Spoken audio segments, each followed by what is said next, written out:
The Pogue collection will undoubtedly be the most valuable coin collection ever sold at auction.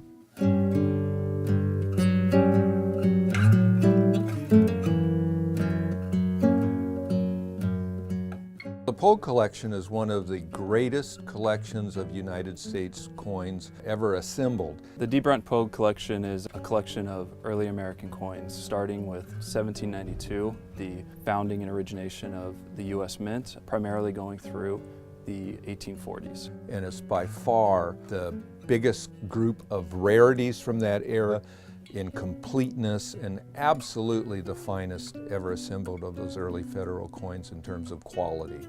The amazing thing is that it's limited to only just under 700 pieces. So when you talk about an average lot value, you're talking into several hundred thousands of dollars per piece.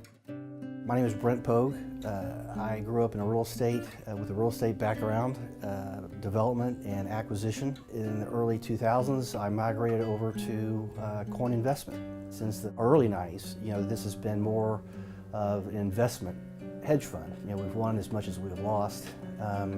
Prior to that, it was pretty much a hobby.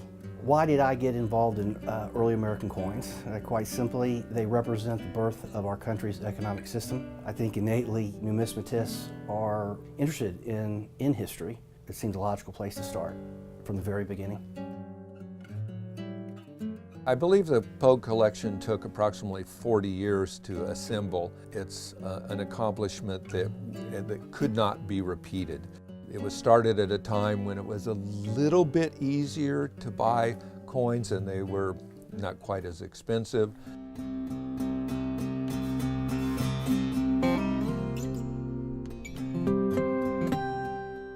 This is one of the more special coins in the collection. It is what you call a half diem 1792. In the mid-1780s, we were finishing up the Revolutionary War, and we had asked, we were waiting on France to come help us, not only defeat the British, but to bring over gold and silver to make coins. You cannot be a sovereign country without having money. France did make it over to help us defeat the British, but they did not bring any metals, no gold, no silver. And so the story has it, this is the first federal issue coin minted in 1792.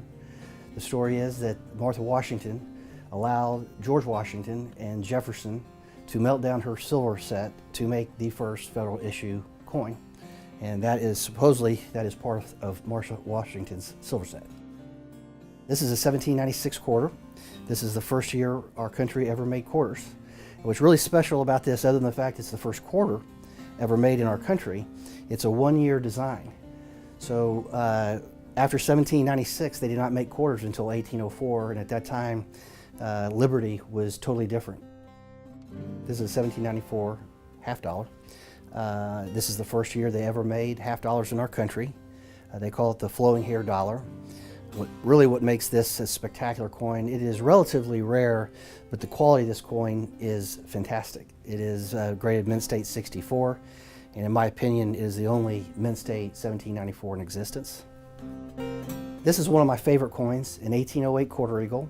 $2.50 gold piece. This coin my family purchased in 1985. I was able to trace this coin, the pedigree, back to 1890 in a very famous sale, the Lauren G. Parmalee sale. There may be one other mint state, in my opinion, 1808 quarter eagle, but this is graded mint state 65. The toning is completely original, 200-year-old toning.